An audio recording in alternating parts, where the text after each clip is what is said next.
Good evening students. तो हम लोग IUPAC नोमेनकल्चर में कॉमन नेम तक की बात कर चुके हैं और कॉमन नेम्स में मैंने आप लोगों को कुछ कॉमन नेम्स लिखाए थे। उन्हीं के बेसिस पर मैं आप लोगों को कुछ क्वेश्चंस लिख रहा हूं बेटे, और उन क्वेश्चंस को देखेंगे। देखिए, क्वेश्चन है on the basis of common. ये 2010 IIT का क्वेश्चन है।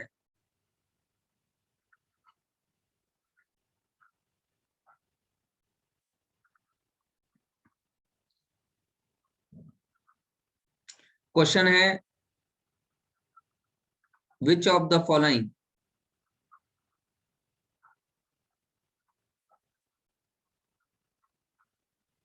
contain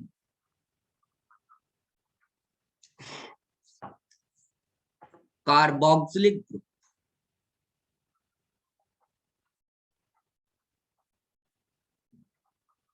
carboxylic group. और इसमें पहला ऑप्शन जो दिया गया है आपका, वो ऑप्शन है एस्प्रिन। दूसरा ऑप्शन है स्क्वेरिक एसिड।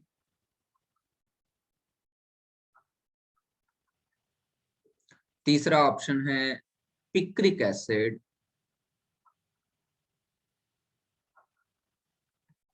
और चौथा ऑप्शन है all of these.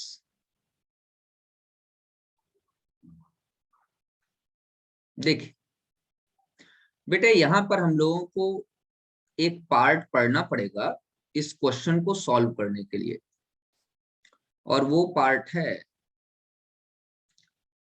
Organic acids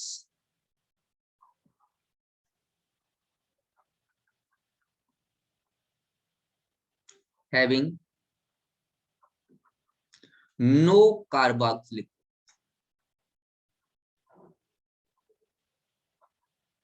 no carboxylic, वो ऑर्गेनिक एसिड जिसमें कोई कार्बोक्सिलिक ग्रुप नहीं। ध्यान दीजिए, एसिड एक property, acidic nature is a property. उसमें कार्बोक्सिलिक ग्रुप ही एसिड होंगे ऐसा नहीं। कार्बोक्सिलिक ग्रुप एसिड ग्रुप है, लेकिन इसके अलावा भी एसिड्स हो सकते हैं जिनका pKa वैल्यू एसिड्स के pKa वैल्यू से मैच करे, या जो इजीली H आयन लूज करे। तो यहां पर 3 NO2 ग्रुप अगर मैं फिनॉल में लगा दूं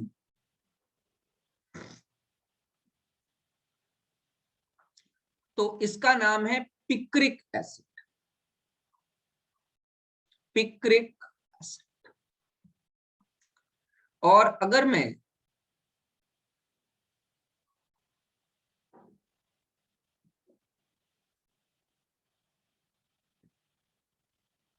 ये 2 OH ग्रुप हैं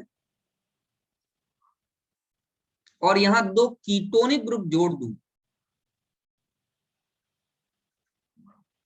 तो इसका नाम है स्क्वेरिक।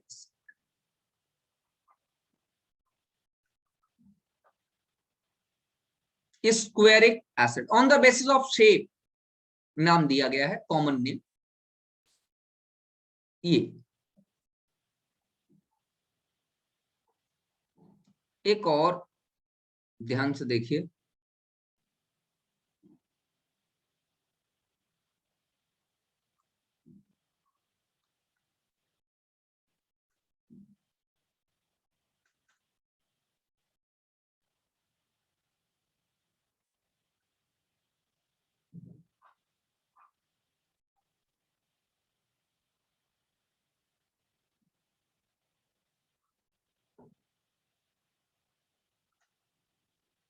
एक OH ग्रुप यहां लगा हुआ है डाउन द प्लेन,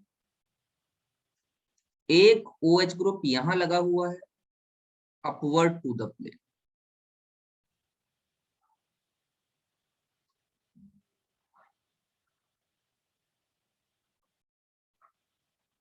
एक यहां लगा है और एक यहां। इसका नाम है एस्कॉर्बिक एसिड।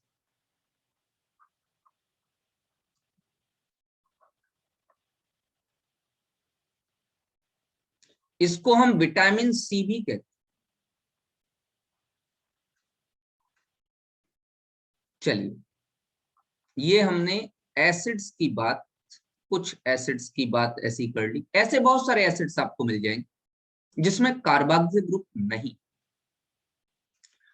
तो अब अगर मैं ये क्वेश्चन पढ़ूं तो क्वेश्चन कह रहा है which of the following contain carboxylic group.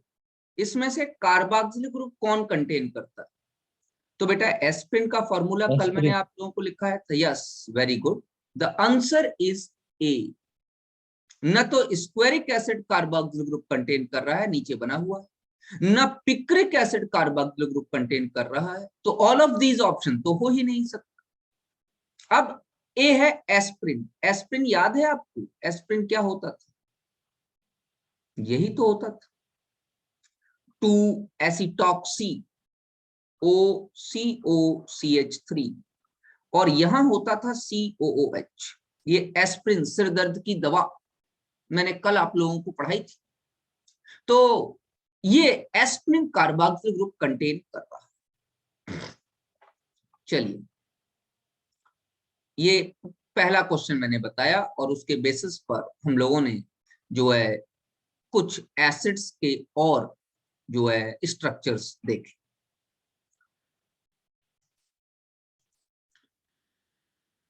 तो कुछ एसिड्स हमारे पास ऐसे हैं जिनके पास कार्बोक्सिल ग्रुप नहीं है। Picric acid, squaric acid, ascorbic acid, barbituric acid, इनके पास कार्बोक्सिल ग्रुप प्रेजेंट नहीं है, but their property is acidic. इनमें एसिडिक प्रॉपर्टी प्रेजेंट है। चलिए, और कॉमन नेम से रिलेटेड क्वेश्चन क्या आया है देखिए। एग्जैक्टली ये वाला जो क्वेश्चन मैं अगला आप लोगों को बताने जा रहा हूं मेरे बच्चे, ये वाला क्वेश्चन POC से है। मैं सिलेबस बताता हूं। POC है प्रैक्टिकल ऑर्गेनिक केमिस्ट्री।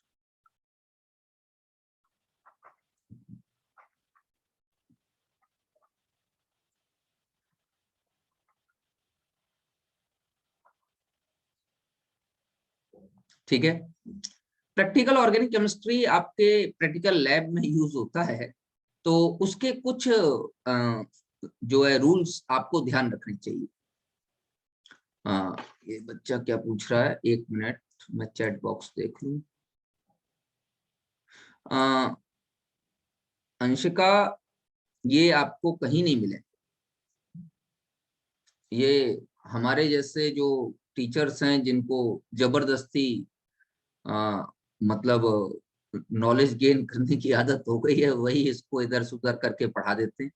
ये आपको न तो NCERT में मिलेंगे, ना आपको किसी किताब में मिलेंगे, ये इधर उधर करके हम ही लोग पढ़ाते रहते हैं। उसका कॉज है कि हमारी, मैंने शुरुआत में बताया था बेटे कि हमारी जो भी स्टडी है वो study on the basis of the previous year questions है, कि आपके नीट और जेई क्या पूछना चाहते हैं आपसे, तो हम उसी तरीके से उस क्वेश्चन को बना देते हैं और आपके सिलेबस में ऐड कर देते हैं।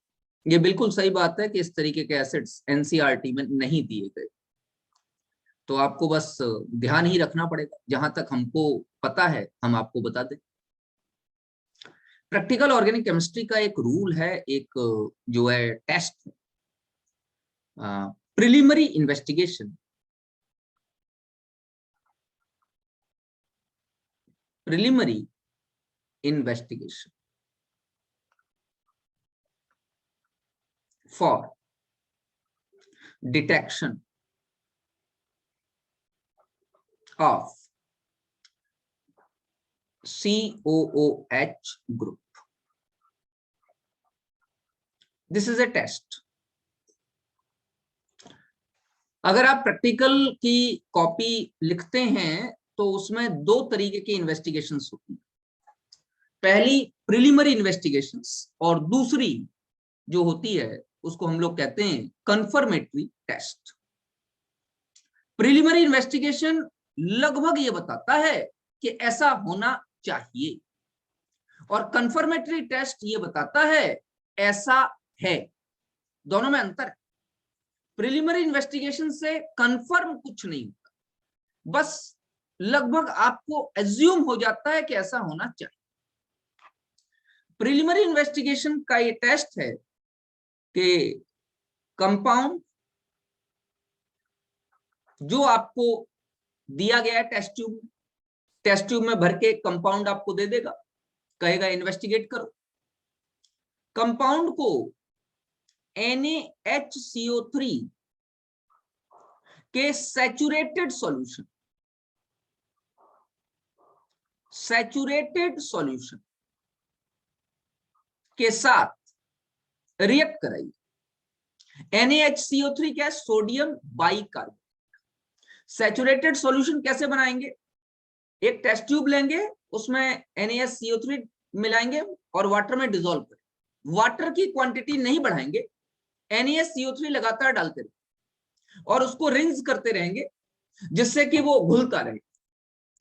एट द टाइम, उस टाइम जिस पर वो डिसॉल्व होना बंद हो जाए, मतलब जिस टाइम पर, ध्यान रख समझिएगा, जिस टाइम पर प्रेसिपिटेट होना शुरू हो जाए, आप कितना भी रिंस कर रहे हैं वो नहीं घुल रहा, वो सॉल्यूशन सैचुरेटेड सॉल्यूशन कहलाएगा।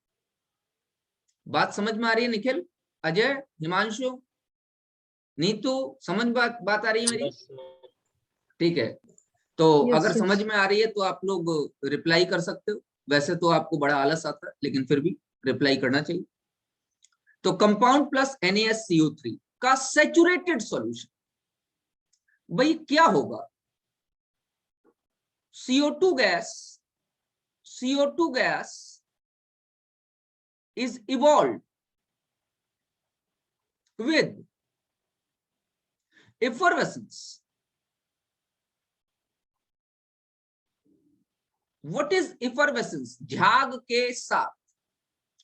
जैसे ही आप टेस्ट ट्यूब में NaCO3 के सैचुरेटेड सॉल्यूशन के साथ कंपाउंड डालेंगे, वो इफरवेसेंस के साथ, झाग के साथ CO2 गैस बाहर निकल आएगी। ये इस तरीके से झाग के साथ CO2 गैस इफरवेसेंस के साथ बाहर निकल आएगी। चलो, ऐसा कहीं देखा है? हाँ, कह सकते हो बबल्स साथ में बने।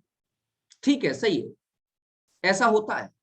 आप पेप्सी की बोतल हिला के खोल दीजिए, पेप्सी आती है पेप्सी, उसमें कार्बन डाइऑक्साइड गैस डिसॉल्व होती है, उसको हिला के आप पेप्सी की बोतल खोल दीजिए, इफरवेसेंस के साथ जो है कार्बन डाइऑक्साइड गैस बाहर हो जाए। ठीक है ना? तो हाँ, बिल्कुल सही है बेटा, कार्बन डाइऑक्साइड गैस बाहर निकलेगी तो विद द लिक्विड निकलेगी। ऐसी बात थोड़ी है कि जो आपका सब्सटेंस है वो बना रहेगा ना, वो सब्सटेंस भी बाहर आएगा साथ, क्योंकि गैस डिसॉल्व। तो ये प्रिलिमिनरी इन्वेस्टिगेशन। अब इसमें इंपॉर्टेंट बातें क्या, जरा इसकी इंपॉर्टेंट बातें देखो। What is important? इंपॉर्टेंट बातें मैं बताता हूं। पहली इंपॉर्टेंट चीज क्या है? पहली इंपॉर्टेंट चीज क्या है? This CO2 gas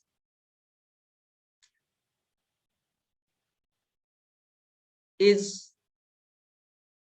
evolved from NaHCO। अच्छा, ऐसा क्यों भाई? कोई भी एसिड है RCOOH, उसकी आप NaSCO3 से रिएक्शन करा रहे हैं, मेरे बेटे क्या होगा? RCOO निगेटिव, Na पॉजिटिव, ये साल्ट बन जाएगा। ये एसिड है और ये बेस, दोनों मिलके साल्ट बनेंगे। एक्चुअली NaSCO3 बेस नहीं है, बेसिक साल्ट। तो NaOH स्ट्रॉन्ग बेस है और H2CO3 वीक एसिड, तो दोनों साल्ट बना रहे हैं। ये भी साल्ट है, बेसिक साल्ट, ये बेस का काम कर रहा है यहां पर। It is a basic salt, basic salt. समझ में आता कि ये साल्ट ऐसा साल्ट है जिसमें बेस की प्रॉपर्टीज, क्योंकि NaOCO3 NaOH स्ट्रॉन्ग बेस, तो बेस की प्रॉपर्टी बनी रहेगी, वो बेस इससे रिएक्ट कर रहा है, तो acid base reaction very fast होती है, तो साल्ट बन जाएगा, साथ में H2O निकल आएगा और साथ में CO2 गैस इवॉल्व हो जाए। This CO2 is evolve as a effervescence. तो जो सोर्स है CO2 का, वो CO2 का सोर्स NaHCO3 है, ना कि कार्बोक्सिलिक एसिड। बच्चे गलत समझ लेते, कार्बोक्सिलिक एसिड का COO नहीं निकल रहा, CO2 जो निकल रहा है वो NaCO3 दे रहा है। तो यहां पर एक नोट लिखना चाहिए। अच्छा, क्या नोट लिखना चाहिए बताता हूं। यहां पर एक प्यारा नोट आ जाएगा,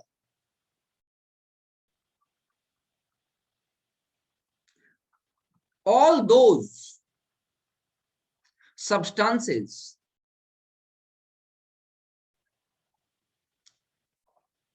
having similar या equivalent pKa value as that of carboxylic acids, carboxylic acids will undergo this test. Example, picric acid carboxylic group नहीं है लेकिन इस टेस्ट को देगा। हाँ, ये क्वेश्चन अच्छा है। अंश का 2 मिनट का टाइम दो बेटा मुझे, मैं ये क्वेश्चन समझाता हूँ। ये बच्ची पूछ रही है सर pKa वैल्यू होती क्या है, बेटा मैं समझाता हूँ, 2 मिनट का टाइम।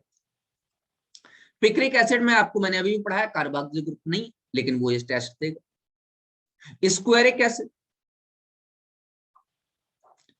कार्बोक्सिलिक ग्रुप नहीं है लेकिन वो ये टेस्ट देगा। 2,4 डाइनाइट्रोफिनॉल, ये हो गया OH और 2 जगह NO2 लगा है, वो ये टेस्ट देंगे। क्यों? क्योंकि CO2 जो निकल रही है वो NaCO3 के साथ निकल रही है। तो pK वैल्यू मतलब एसिडिक स्ट्रेंथ, जिसकी भी एसिडिक स्ट्रेंथ कार्बोक्सिलिक ग्रुप के बराबर हो जाएगी, कार्बोक्सिलिक एसिड्स के बराबर हो जाएगी, वो इस टेस्ट को दे देंगे। चलिए थोड़ा सा pKa के बारे में बातचीत करते हैं।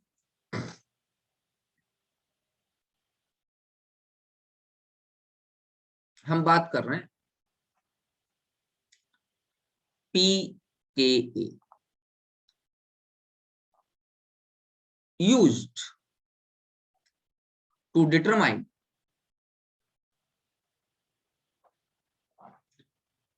the strength of acids। और ध्यान रखिएगा कि pKa value is inversely proportional to acidic strength।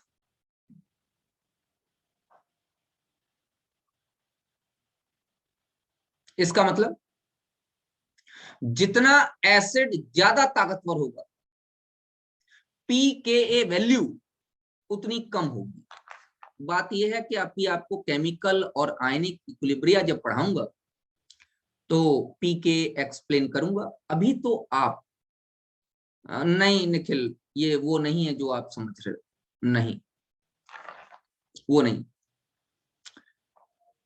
pKa का मतलब है minus log Ka, equilibrium constant acid का है। ये आपको समझ में तभी आएगा जब हम आयनिक इक्विलिब्रिया आपसे डिस्कस करें। अभी तो आप ये समझ लीजिए कि pK वैल्यू एसिडिक स्ट्रेंथ को डिटरमाइन करने के लिए यूज की जाती है, और pK वैल्यू जिसकी ज्यादा होगी वो वीक एसिड होगा, pK वैल्यू जिसकी कम होगी वो स्ट्रॉन्ग एसिड होगा, उसकी एसिडिक स्ट्रेंथ ज्यादा होगी, इनवर्सली प्रोपोर्शनल है, ध्यान रखिए। तो पहली बात तो मैंने आपको ये बता दी कि एग्जैक्टली बात ये मैंने दोनों ही इसमें बता दी। मैं आपको समझाता हूं। मैंने कहा all the substances having similar pKa value, जिनकी पीके वैल्यू सेम होती है, as that of carboxylic acids. Carboxylic acids के बराबर की पीके वैल्यू जो होगी वो इस टेस्ट को देंगे। और दूसरी बात मैंने यहां पर आपको समझा दी कि जो सोर्स है, this CO2 gas is evolve from NaSCO3। जो सोर्स है CO2 गैस का वो NaSCO3 है। भाई एक क्वेश्चन नीट ने पूछा है, ये नीट का क्वेश्चन है कि when carboxylic acids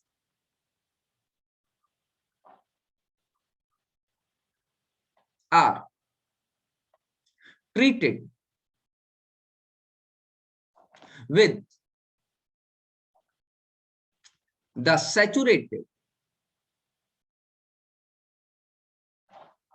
solution of NaSCO3, CO2 gas is evolved with effervescence.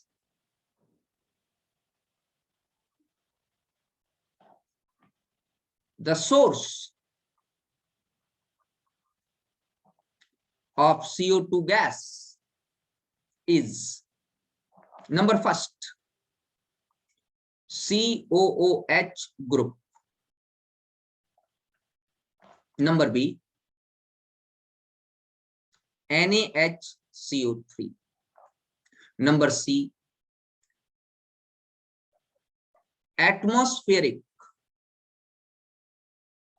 CO2, number D D ले लीजिए आप वाटर, या CO2 dissolved in water, CO2 dissolved in water, dissolved in water। बताओ भैया इसका आंसर क्या हो? वो कह रहा है कि जो CO2 गैस निकल रही है वो CO2 गैस कहां से निकल रही है? क्या उसका सोर्स COH ग्रुप है, इसकी CO2 निकल रही है, C और 2 O? क्या एटमॉस्फेयर की CO2 निकल रही है? क्या वाटर में डिजोल्व CO2 निकल रही है? नहीं, जो CO2 निकल रही है उसका सोर्स है NaHCO3। ये नीट ने क्वेश्चन पूछा। अब जो जेई ने क्वेश्चन पूछा है वो भी देखिए, इस पर JEE ने भी क्वेश्चन पूछा, इसी पर जो हमने पीछे POC पढ़ी, प्रैक्टिकल ऑर्गेनिक केमिस्ट्री, उसी पर जेई का भी क्वेश्चन। जेई कह रहा है which of the following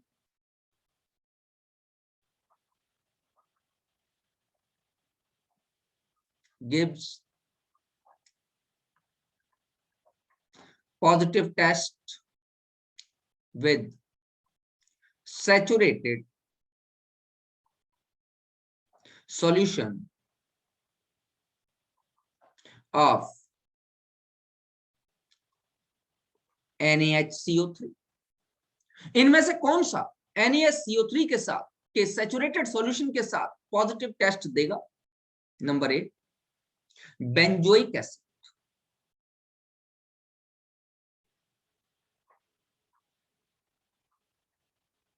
number B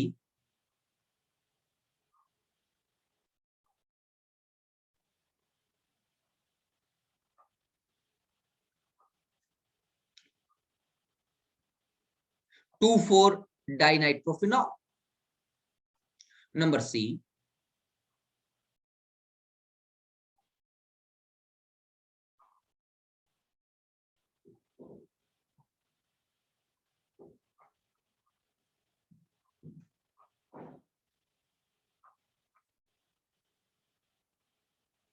Squaric acid. Number D, all of these. What will be your option? Himanshu, वही गलती आपने की जो इतनी देर से मैं कह रहा हूं, वही गलती आपने। अंशिका, आपका भी आंसर गलत है।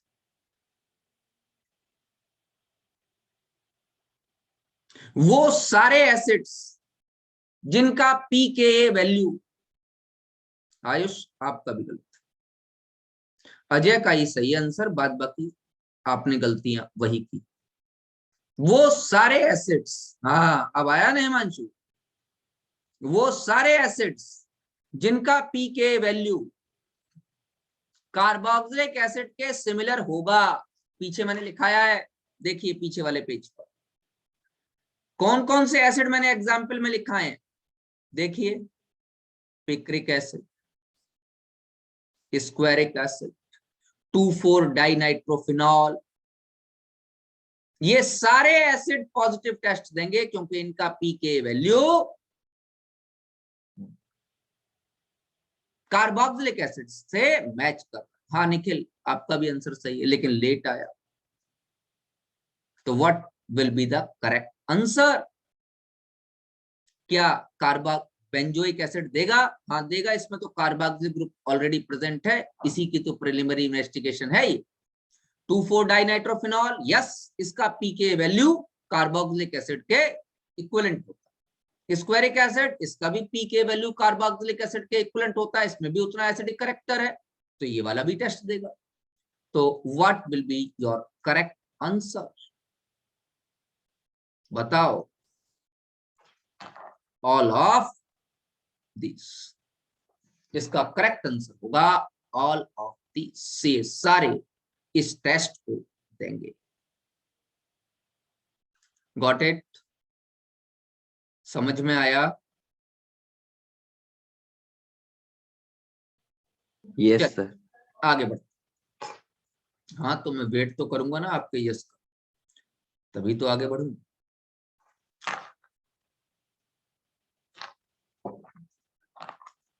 बेटा कुछ एसिड्स और याद कर लो, मैं आपको लिखाई दे रहा हूं।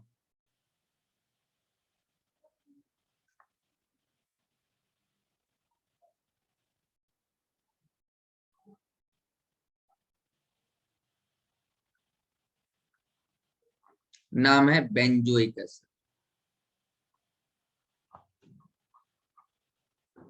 एसिड से बहुत क्वेश्चंस आए।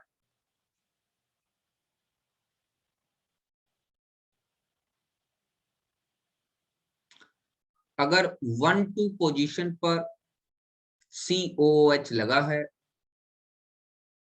तो इसका नाम है थैलिक एसिड, P साइलेंट।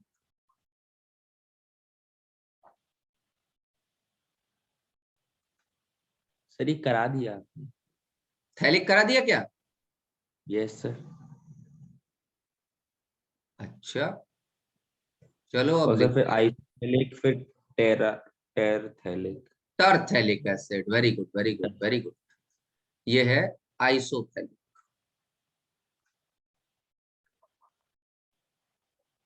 और ये है टरथैलिक। सैलिसिलिक एसिड भी करा दिया बेटे? Yes sir. Yes sir. Cinnamic acid? No sir. चलो टर्थ,